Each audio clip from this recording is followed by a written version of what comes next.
안녕하세요. 흰수염고래 스포츠입니다. 2024-2025 프리미어리그 개막이 이제 8일밖에 남지 않았습니다. 어떠세요? 시간이 금방 흘러간다고 느껴지시나요? 아니면 아직도 8일이나 남았어 라고 느끼시나요? 토트넘의 개막전 경기는 8월 20일이기 때문에 아직도 12일이 남은 것입니다.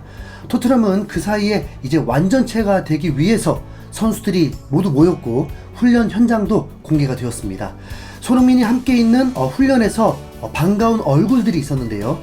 로메로, 반더벤, 로셀소, 밉상, 벤탄쿠르, 우도기까지 합류가 되어서 훈련하고 있었습니다.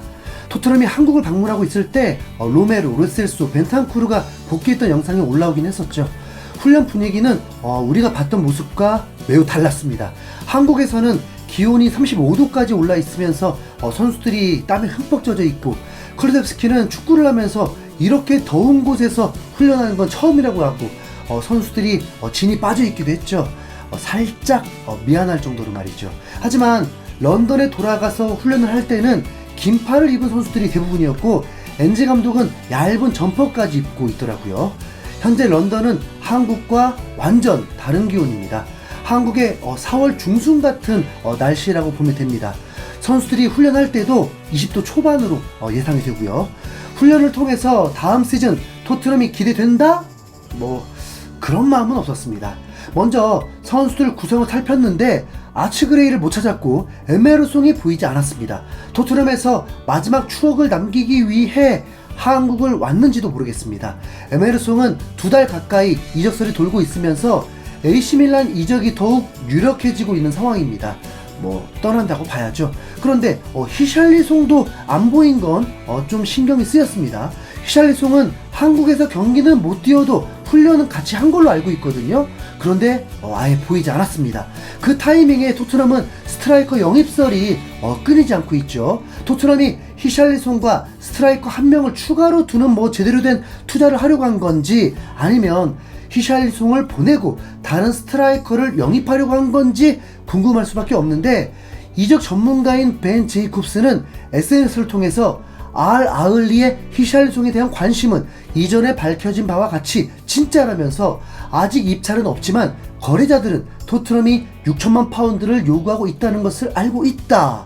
그리고 영국 더 타임스의 게리 제이콥 기자도 히샬리송이 사우디 프로리그로 갈 예정이며 알 아흘리가 관심을 보였다라면서 그는 해외로 이적하는 것에 대해 그의 마음을 바꾼 것으로 보인다고, 히샬리송의 이적 가능성이 높다고 주장했습니다. 히샬리송은 2년 동안 에버턴 시절보다 더 최악의 시즌들을 보낸 선수인데, 알 아흘리는 무슨 확신으로 히샬리송을 영입하려 하는 건지 솔직히 이해는 가지 않습니다.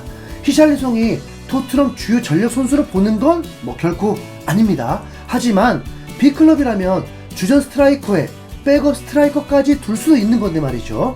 히샬리송이 다른 스트라이커로 바뀌는 정도의 플랜이라면 토트넘이 갈 길이 좀 멀긴 한 겁니다. 지금 B클럽들도 제대로 된 스트라이커는 한 명만 두는 추세입니다. 하지만 과르디올라 감독도 엄청난 불만이 있잖아요. 경기 수가 너무 많다고. 경기 수가 많은 건 그만큼 모든 대회 타이틀을 얻으려고 하다 보니까 경기 수가 많아진 거지, 어떤 팀은 경기 수 많은 것도 아닙니다. 그러니까 강팀들에게 경기 수가 많은 거잖아요. 그럼 강팀들은 더블 스쿼드가 가능하도록 할 수밖에 없으니까 토트넘도 이번 시즌 정말 그토록 간절히 바라는 트로피 한번 들어 올리려면 선수가 보강되어야지, 그냥 체인지만 하는 건 사실 좀 맥이 빠집니다. 현재 솔랑케가 유력한데, 솔랑케는 지난 시즌에 히샬리송과는 차원이 다르게 리그 38경기 전 경기 출전을 했습니다. 어느 정도 합격점을 줄 수는 있죠. 본머스였으니까 그렇지 더 좋은 팀에서는 더 많은 공격 포인트를 기록할 수도 있겠죠. 하지만 또 부상이 찾아오면요, 그럼 또 플랜 B만 또 의지하잖아요. 설마 스페인의 야말처럼 마이키 무어가 히샬리송과 다를 것 없다고 키우려는 건 아니겠죠? 아무튼 지켜봅시다. 히샬리송이 왜 훈련에 없었는지 곧 알게 되겠죠. 로메로, 반더벤, 우도기가 보이는 순간에는 어벤져스가 생각나면서 토트넘을 구하기 위해 영웅들이 나타난 것처럼 정말 반갑더라고요. 이들이 없이는 손흥민이 있어도 역부족이라는 걸 윈앤전에서 확실히 느꼈으니까요. 그리고 의외로 로셀소가 이적 소식도 들리지 않으면서 다음 시즌도 함께할 듯 보이던데요.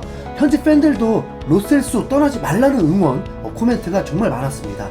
그럼 토트넘은 미드필더도 포화 상태인데 메디슨, 베리발, 사르, 벤탄쿠르, 로셀소, 비수마, 스킵까지 에제를 영입할 일은 더욱 없게 되는 건가요? 그럼 토트넘은 다가올 시즌 2천억을 쏜다 그러면서 호들갑이었는데 베리발, 아츠그레이, 스트라이커 그것도 챌린지니까 또 날로 먹고 가는 거 아니에요? 진짜. 네. 오른쪽 윙어 영입도 진행 중이긴 하니까 와 진짜 기다리다 지치겠네. 엔지 감독은 손흥민을 스트라이커와 왼쪽 윙어까지는 확실히 믿고 시도를 했었죠. 그런데 오른쪽 윙어로 손흥민을 기용해 본 적은 없습니다. 물론 경기 중에 손흥민이 포지션이 바뀌면서 일시적으로 오른쪽 윙어로 뛴 적은 있지만 대부분 중앙 왼쪽을 책임졌습니다. 그리고 스트라이커를 영입하게 되면 손흥민은 이제 왼쪽 윙어가 되는데 그럼 베르너, 솔로몬이 벤치 자원이 되면서 출전 시간이 더 대폭 줄어들게 됩니다. 손흥민은 지난 시즌에도 거의 대부분 풀타임급으로 뛰었거든요. 스트라이커를 출전해도 후반에는 윙어로 뛰고 윙어로 출전해도 후반에 스트라이커로 뛰고 축구에서 에이스는 출전 시간도 매우 길죠. 거기다 엔지 감독이 손낙골을 안다면 경기 중에 빼는 건 매우 힘듭니다. 왜 이렇게 베르너가 신경 쓰이는지 모르겠습니다. 베르너는 황희찬과 동갑이거든요. 네. 베르너가 5년 전에 28골을 넣었단 말입니다. 분데스리가는 프리미어리그보다 2경기가 적은데 21골, 13골, 16골, 28골 이렇게 골을 많이 넣었으니까 믿어볼만한 선수인 것도 맞잖아요. 슈팅 찬스가 많았다는 건 그만큼 본인이 기회를 잘 만들 줄 아는 선수라고도 평가할 수 있기 때문에 베르너의 출전 시간이 너무 부족하면 토트넘으로서는 아까울 수 있을 것입니다. 그런 면에서 혹 네투 같은 선수가 영입이 안 된다면 베르너와 손흥민을 콤비로 써보는 것도 좋을 듯 한데요. 베르너를 집중 분석해보진 않았지만 혹시 알아요? 베르너가 피니쉬가 문제인 선수인데 포지션이 오른쪽으로 가면 오히려 잘할지 네. 엔지 감독이 그 테스트를 안 했다는 게 좀 아쉽습니다. 참고로 베르너는 팀 내 주급 3위 선수입니다. 손흥민이 오른쪽 윙어로도 충분하다는 건 당연히 알고 계실 것입니다. 최근 기브인 스포츠에서는 축구 역사상 양발을 가장 잘 쓰는 선수 20명을 뽑았는데요. 손흥민이 14위 뽑혔습니다. 현재 기준이 아니라 역사상입니다. 손흥민 위로는 지단, 펠레, 크루이프, 데브라이너, 호날두, 말디니, 네이마르. 와, 이런 선수들이 있는 겁니다. 정말 대단하죠. 기브인 스포츠는 손흥민이 오른쪽 윙에서 왼발로 슛을 날려 골문 상단 구석에 꽂는 장면을 많이 보아왔기 때문에 그가 왼발잡이라고 생각하기 쉽습니다. 그러나 그가 프리킥과 페널티킥을 오른발로 찰 때 비로소 그의 주발이 어느 쪽인지 알게 됩니다.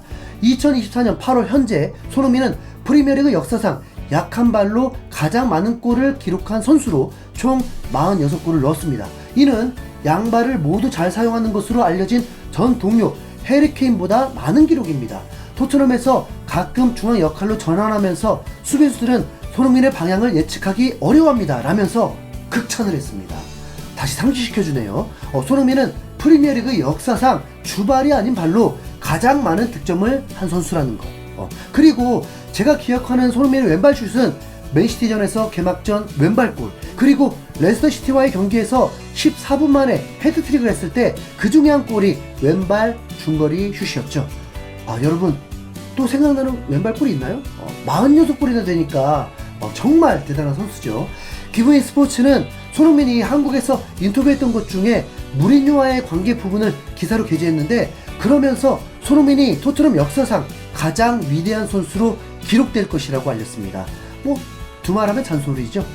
득점왕도 하고 클럽 전체 득점에서 2위까지도 가능하고 어시스트 전체 1위이고 케인보다 더 오랫동안 토트넘에 머물 수도 있으니까요. 자, 이제 토트넘은 위넨 빅매치 2차전이 3일 남았습니다. 그 경기는 진짜 리그를 준비하는 마지막 단계로 완전체로 출전하게 됩니다. 최대한 박빙 경기로 희망을 쏴주길 응원하겠습니다. 이상 김수영고래였습니다. 감사합니다.